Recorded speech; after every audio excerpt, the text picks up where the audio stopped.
Hey, salut à toi, j'espère que tu vas bien et bienvenue dans ce nouveau podcast.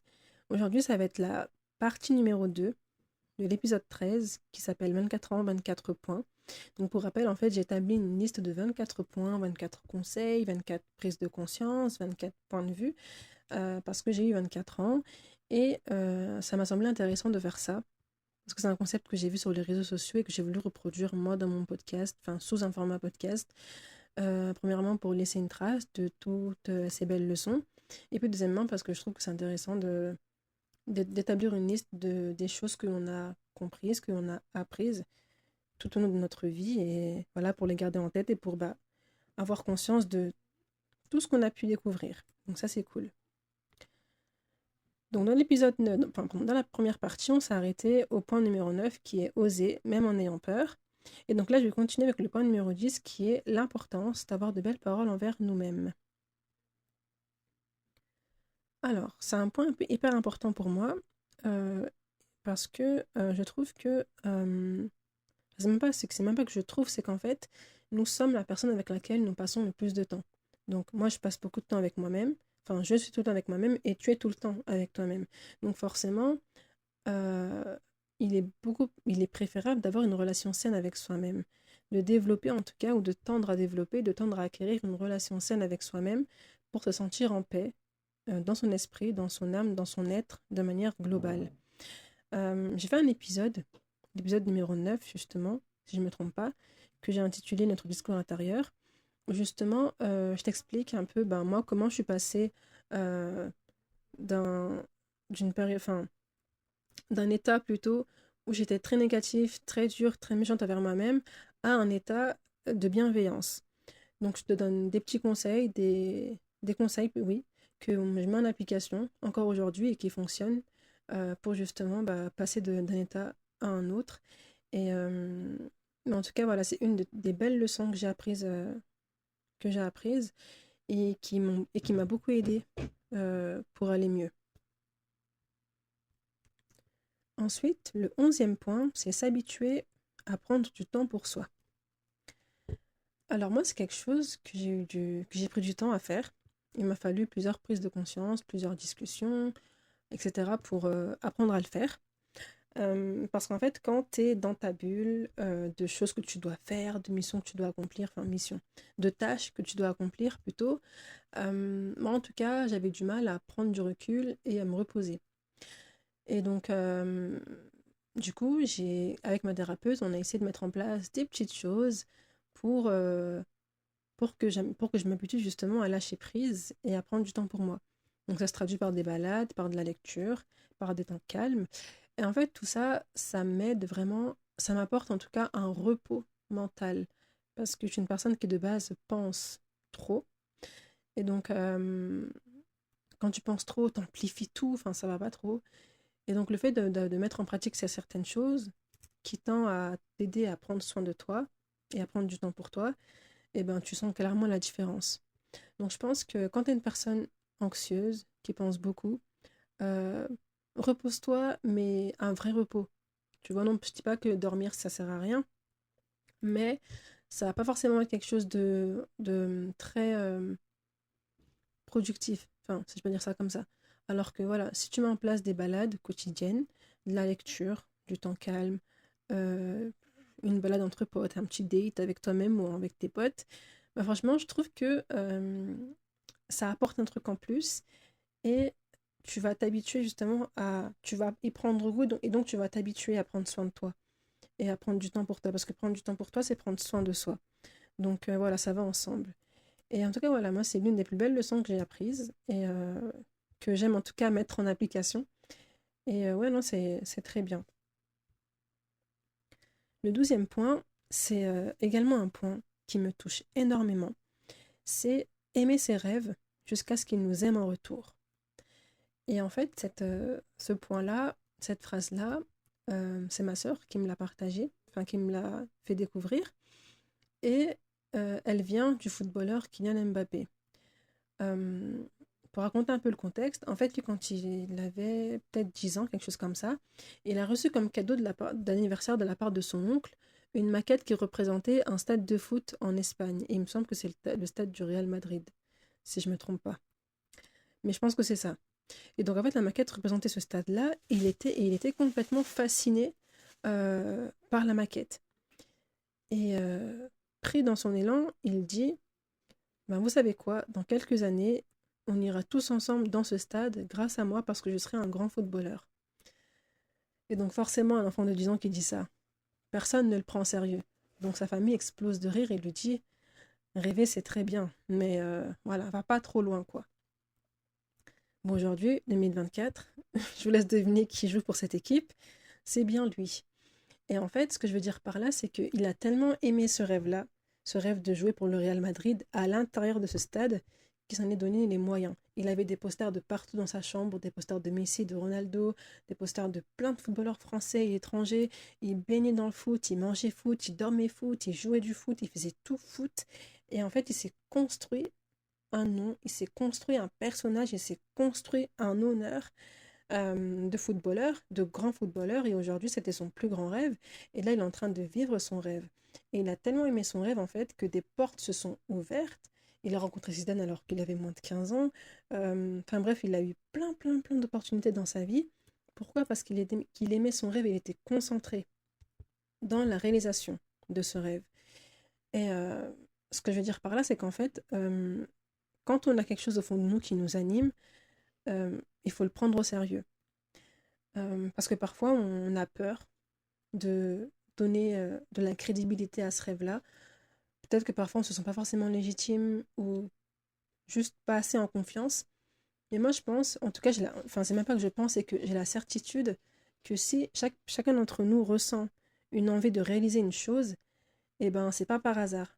C'est que cette chose, en fait, elle doit être faite par nous et, et c'est peut-être notre mission de vie. Enfin, je sais pas, peut-être que j'ai un peu trop loin dans ma réflexion, mais je trouve qu'en fait, faut s'écouter et il faut se faire confiance à ce niveau-là. Quand on a des rêves, en tout cas, qui nous animent et pour lesquels on est capable de remuer ciel et terre, c'est que c'est pas pour rien.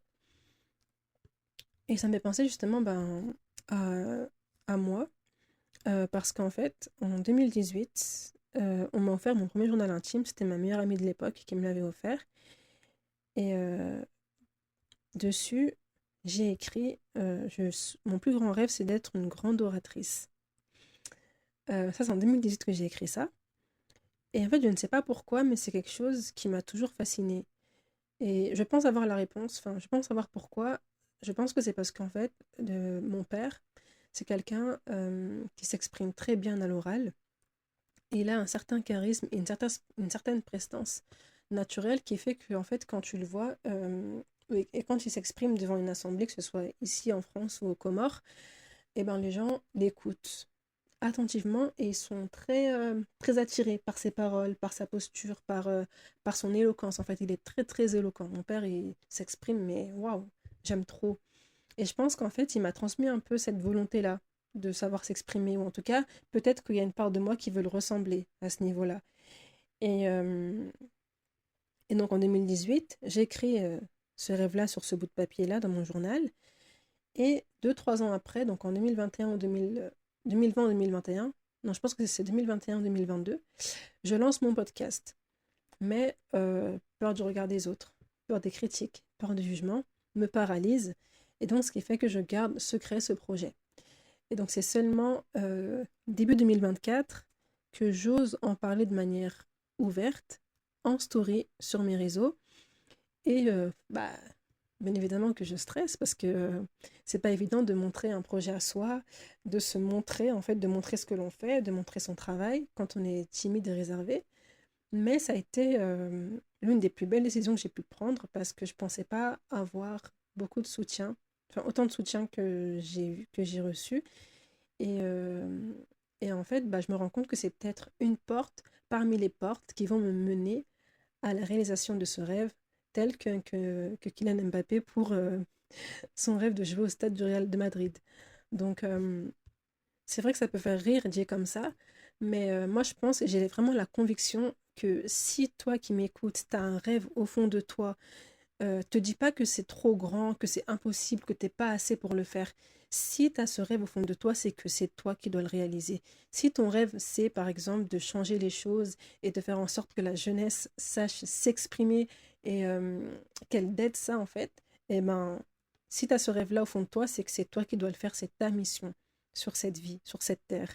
Donc arrêtons de minimiser en fait nos capacités et au contraire, entraidons-nous à voir plus haut, plus loin et plus fort parce que je pense que à partir du moment où on est hyper bien entouré et qu'on se motive les uns les autres, on peut faire des choses mais énormes. Donc c'est pas forcément quand je dis énorme, moi c'est pas dans le sens où on est connu. C'est plus énorme à notre échelle dans le sens où voilà, on aurait réussi à déconstruire certaines croyances limitantes, à faire bouger des choses à une certaine échelle et voir que bah ça suit et que ça ouais voilà, ça suit. Enfin voilà, bref, je me perds un peu dans tout ça, mais moi en tout cas, c'est le point, je pense que je kiffe le plus. Aimer ses rêves jusqu'à ce qu'ils nous aiment en retour parce que pour moi, c'est réel. Et je pense que s'il y a quelque chose qui est fait pour toi, eh ben, c'est comme le dit Paulo Coelho dans son livre, l'univers. Après, moi, je crois en Dieu, mais en gros, c'est Dieu qui va faire en sorte que il va y avoir des portes, des issues qui vont te mener à tout ça. Tout va. Ah, c'est quoi sa phrase? En gros, c'est il dit, enfin dans sa phrase, je le cite, hein, il dit l'univers conspire à réaliser tes rêves, quelque chose comme ça. Dommage que j'ai pas la phrase exacte, mais elle est très très belle cette phrase. Mais en tout cas, voilà, c'est comme dire que Dieu va faire en sorte, va t'ouvrir des portes, des issues pour, euh, pour réaliser tout ça. J'essaie quand même d'être ouverte dans mes explications parce que je sais que je m'adresse à un public hyper varié. Donc, j'essaie d'être le moins maladroite possible pour inclure tout le monde. Ensuite, le 13e point, c'est profiter de nos proches le plus possible.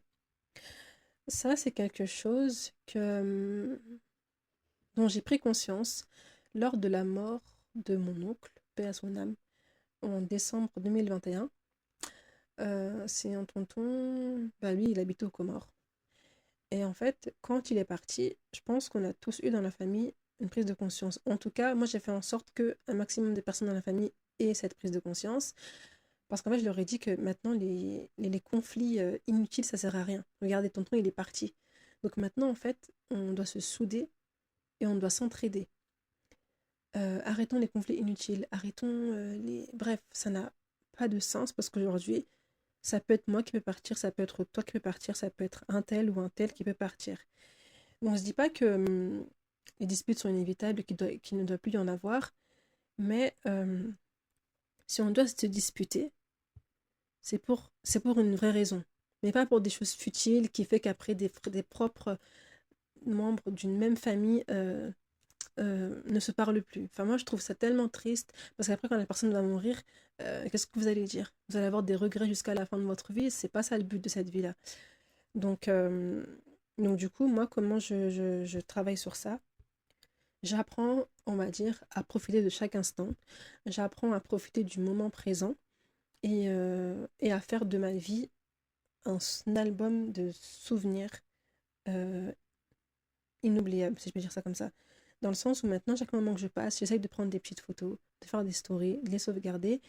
Et en fait, je veux faire de chaque instant, que ce soit avec ma famille, mes amis ou autres, de chaque instant un souvenir et que je ne vais pas oublier. Et en fait, je sais, enfin, ce que j'ai fait, c'est dans mon Instagram, j'ai créé une bulle que j'ai appelée Memories. Et en fait, tous les moments que je kiffe, je les mets dans cette bulle. Et comme ça, à un moment où je passe enfin, je passe une mauvaise période, etc., et ben, je sais que si je regarde cette bulle-là, et ben, je vais me rappeler que, ah oui, j'ai fait ça, j'ai fait ci, j'ai fait ça, j'étais avec telle personne, j'ai trop kiffé ce moment-là, on a parlé de ci, on a mangé ça, etc., etc. Et en fait, ça me permet de souffler, de me rappeler que dans la vie, il y a des hauts et il y a des bas. Mais que le plus important, c'est de profiter de chaque instant et de profiter de tous ces moments passés avec nos proches pour avoir le moins de regrets possible. Maintenant, le 14e point, c'est l'importance de faire ce que l'on aime. Ça, c'est un point qui m'est venu à la suite d'une discussion avec une collègue de travail, une ancienne collègue de travail, qui est étudiante en droit, si je ne me trompe pas, et en fait, elle a pour objectif de devenir avocate. Et en fait, elle disait que ce qui l'a fait tenir dans son stage, parce qu'elle était en stage et c'était des horaires de dingue, eh ben, ce qui lui faisait, ce qui lui faisait tenir, c'était son amour pour son métier.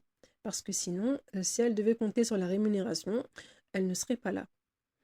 Et en fait, cette phrase, enfin, cette conversation, elle m'est revenue, elle a tourné en rond dans ma tête, et je me suis rendu compte que c'est vrai qu'en fait, c'est important. En tout cas, nous, à notre échelle aujourd'hui, parce que je sais qu'il y a des personnes qui font des métiers par défaut parce qu'elles n'ont pas eu le choix, mais je me dis que si nous, aujourd'hui, on arrive à choisir un métier, eh ben, essayons le plus possible de faire quelque chose qui nous plaît. Et c'est pas forcément être pourri gâté ou avoir une mentalité un peu. Enfin, comment dire, je veux pas faire passer ça en mode. Je sais pas comment m'exprimer. Mais ce que je veux dire en fait, c'est que chercher quelque chose qui nous aime, c'est pas négatif, c'est pas en faire trop. Mais c'est prendre conscience que demain, la motivation, elle baisse, comme elle augmente. Et peut-être qu'il y aura des jours où tu seras plus motivé pour aller au travail. Mais vu que tu aimes ton travail, eh ben, motivation par motivation, tu vas y aller. Bah, déjà, t'es obligé parce que sinon, tu as des sanctions. Mais ce que je veux dire, c'est qu'en fait, l'amour que tu vas porter aux choses que tu fais va t'aider à surmonter les périodes de faiblesse. Voilà, c'est plus cette idée-là que je voulais dire. Ça peut être dans ton métier, mais ça peut être aussi dans tes projets associatifs, tes projets de vie, de manière globale. À partir du moment où tu arrives à trouver un équilibre dans ta vie avec ce que tu fais et que tu arrives à y mettre un peu d'amour dans ce que tu fais, je trouve que ça apporte une grande différence et que c'est beaucoup plus facile de tenir dans le temps. Enfin, voilà. Euh, Puis moi aussi, je sais que j'ai pris du temps à savoir ce que je voulais faire. Même là, je n'ai pas forcément la réponse à toutes ces questions-là. Mais le fait d'essayer de combler en fait le manque de réponse par des choses que j'aime faire, donc le podcast, bah moi ça m'aide à déjà dédramatiser certaines situations et aussi à avoir un contrôle sur une sphère de ma vie. Parce que peut-être que je ne contrôle pas des choses hyper importantes dans ma vie, mais ce que je contrôle, c'est ma passion. Ben, le podcast, la prise de parole, l'éloquence, tout ça, ce que je kiffe, c'est écrire. Et donc finalement, en fait, en faisant des trucs que j'aime et que je peux maîtriser, que je peux contrôler, ça m'aide à dédramatiser un peu les côtés où je contrôle pas forcément tout. Enfin voilà, je sais pas si c'est compréhensible, mais voilà, je trouve que oui, c'est important de faire ce que l'on aime. Et puis voilà, ce que je voulais rajouter aussi, c'est que il y avait une période de ma vie, justement, je ne savais vraiment pas quoi faire. J'étais complètement perdue. Même le podcast, je ne savais pas que c'est quelque chose que j'aurais pu aimer. Et donc, c'était une période où je suivais énormément les vidéos du youtubeur Grégoire Dossier. Et en fait, il avait fait une vidéo où il disait que si tu ne sais pas quoi faire de ta vie, eh ben, écris sur une feuille déjà ce que tu ne veux pas faire. Et moi, je pensais pas que ça avait autant d'efficacité de faire ça, mais en fait, c'est vrai, parce qu'à partir du moment où tu notes ce que tu ne veux pas faire, et ben en fait, c'est comme s'il fallait juste trouver, d'une certaine façon, le contraire de ce que tu ne veux pas faire. Après, voilà, ça, parfois, il y a des questions, enfin, il y a des réponses à des questions qui prennent du temps, qu'il va falloir patienter pour avoir la réponse, qu'il va falloir chercher, creuser, faire un travail sur soi, etc., pour avoir la réponse. Mais déjà, juste le fait de savoir ce que tu ne veux pas faire, eh ben déjà, c'est un grand appui, c'est une grande aide pour, euh, pour éclairer ta vision des choses. Le quinzième point, j'ai du mal avec ça, 15e point, c'est affronter le regard des autres. Alors, euh, c'est pas quelque chose de facile à faire. Je dirais que même aujourd'hui, à mes 24 ans, c'est pas quelque chose que je maîtrise de ouf. Le fait d'affronter, d'assumer en fait le regard des gens. Euh, Parce qu'il y a la peur, parce qu'il y a le manque de confiance en soi, parce il y a plein de choses qui englobent tout ça. Mais je me rappelle, j'ai une anecdote, c'était quand j'étais au lycée. Pour aller au lycée, je prenais le bus tous les jours pour y aller, pour rentrer à la maison aussi. Et en fait, moi, quand je montais dans le bus, j'avais l'impression que tous les regards étaient tournés vers moi. J'étais terrifiée. À chaque fois que je prenais le bus ou que je prenais le tram, que je montais à l'intérieur des transports en commun, j'avais peur. J'avais l'impression que tout le monde me regardait, que tout le monde me jugeait, que les gens m'insultaient. Enfin bref, c'était vraiment bizarre. Je vais pas me juger parce que ça fait partie de mon mois d'avant. J'ai été comme ça et c'est ok. Le plus important, c'est de guérir de ces faiblesses-là. Mais voilà, j'étais comme ça. Et un jour, je me suis dit, il faut que j'affronte ce problème. Il faut que j'affronte le regard des autres. Et donc, ce que j'ai fait, c'est que je me suis assise, en fait, dans une place où les gens me voyaient. Donc, en fait, en gros, pour les bus lyonnais, t'as t'as un siège où, justement, t'es dos au conducteur, mais t'es face à tout le reste du bus. Et à chaque fois que cette place était vide, je me forçais à m'asseoir dessus et à lever la tête. Je me faisais violence, mais c'était fort. C'était waouh. Mais ça m'a permis de dédramatiser cette situation et de comprendre qu'en fait, ok, si quelqu'un me regarde, c'est rien, c'est pas négatif, il n'y a rien de mauvais. Peut-être qu'il a juste croisé mon regard, qu'il a juste aperçu un truc, et puis détendre son regard. Et l'histoire est terminée. Mais qu'en tout cas, il n'y a rien de dramatique à ce qu'une personne te regarde dans les transports. Parce qu'il y a beaucoup de personnes qui vont en faire trop, que pourquoi tu me regardes, patati patata. Non, les gens s'en foutent de ce que tu fais. Et puis aussi, ce qui m'a aidé justement à affronter le regard des gens, c'est une vidéo d'une femme euh, qui était coach spirituel, donc une femme musulmane, coach en spiritualité, qui s'appelle Nadia Hamoudi, mais là je crois qu'elle est plus du tout sur les réseaux sociaux. Mais en tout cas, c'est une femme qui m'a beaucoup, beaucoup aidée, et vraiment, que Dieu la bénisse, parce qu'elle est incroyable. Et, euh, et en fait, elle a fait une vidéo, justement, elle était au bord de la plage, et quelqu'un l'a filmée, c'était un proche à elle qui la filmait, et elle courait, elle levait les bras, elle rigolait, elle souriait. En fait, elle profitait de ce moment au bord de la plage, au bord de la mer plutôt. Et en fait, quand elle se rapproche de la caméra, elle nous dit, tu vois, regarde, j'ai levé les bras, j'ai marché, j'ai couru, j'ai dansé, j'ai rigolé. Et qu'est-ce qui s'est passé? Rien. Il y avait des gens autour d'elle, mais les gens s'en foutent royalement de ce qu'elle faisait. Carrément, là, ils ont déjà oublié ce qui s'est passé. Et en fait, c'est ça la réalité. C'est de se dire qu'aujourd'hui, tu peux marcher, tu peux danser, tu peux crier dans la rue. 2 minutes après, les gens auront oublié. Et en fait, moi, ça m'a permis de dédramatiser la situation. De dédramatiser, en fait, le poids que je portais, ou en tout cas que j'accordais au regard des autres. Et ça m'a aidé dans cet exercice d'affrontement, d'affronter le regard des autres. Parce que quand tu accordes trop d'importance, tu vas tout prendre personnellement et tu vas croire que le monde est contre toi, patati patata. Après, voilà, c'est dû à certains traumatismes, c'est dû à certaines blessures, c'est compréhensible. Mais quand tu es dans cette optique où tu veux évoluer ou que tu veux apprendre à te connaître, que tu recherches pardon, ton identité, voilà, tu vas passer par ces phases-là, mais le plus important, c'est vraiment d'affronter en fait tes points faibles, les points qui te ralentissent et de comprendre que bah, finalement, euh, ce qui se passe dans ta tête, c'est pas ce qui se passe dans la réalité. Dans la réalité, c'est moins pire que ce qui se passe dans ta tête. Et donc, une fois que cette leçon est comprise, je dirais pas que la vie est beaucoup plus facile, mais en tout cas, tu as un poids en moins dans ta conscience et sur tes épaules également.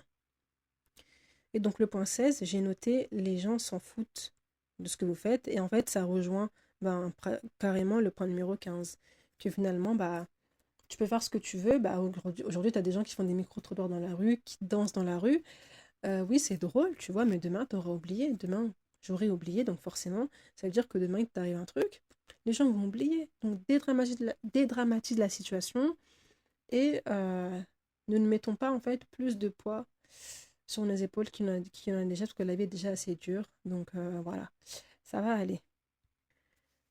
Ensuite, le point numéro 17, et je trouve aussi qu'il est très beau, c'est « Je suis au bon endroit, au bon moment ». Ça, c'est un point qui, je trouve, est très intéressant. Et c'est un point que j'ai noté parce que je l'ai entendu sur les réseaux sociaux. C'est plusieurs personnes, en fait, qui essaient justement de nous aider à déculpabiliser bah, enfin, par rapport à où l'on se retrouve dans notre vie. Parce que moi, par exemple, j'ai 24 ans. Bah, tu as des personnes de 24 ans qui sont déjà poussées dans leur vie et qui sont pas en recherche de leur identité, en quête de sens, qui ont déjà tout, on va dire. T'en as d'autres qui, comme moi, sont à la recherche de leur passion, qui se cherchent encore, et c'est complètement OK, tu vois. Et en fait, moi, je sais que je faisais partie des personnes qui se comparaient beaucoup, qui pouvaient aussi complexer, Mais aujourd'hui, j'ai compris que, certes, à mon âge, il y en a qui ont des enfants, mais moi, je sais que là, actuellement, je suis pas prête d'en avoir. Après, voilà, ça peut s'expliquer par plusieurs raisons, mais c'est là que je me rends compte que finalement, eh ben, comment dire, chaque chose en son temps.